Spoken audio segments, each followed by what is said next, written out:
Welcome to Kenton's videos. Enjoy the video. You start by stabilizing the environment. Plug the laptop into power and connect to reliable Wi-Fi so downloads won't fail. Once done, save your work and close programs because updates can restart apps or require a reboot. Now open Settings, choose Update and Security, and select Windows Update. This is where Windows checks for available patches. You do this to ensure the system can download and stage files safely, reducing the chance of corruption or interrupted installs. Once Windows lists updates, click Check for Updates and allow downloads to start.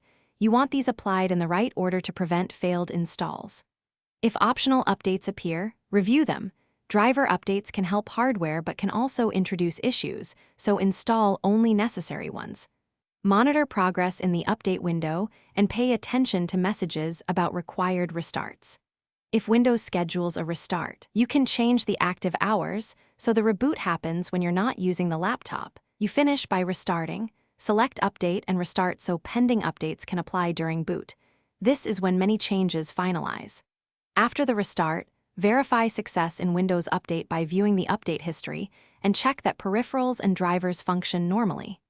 If something goes wrong, run the built-in Windows Update troubleshooter and, if necessary, use System Restore to revert to a restore point.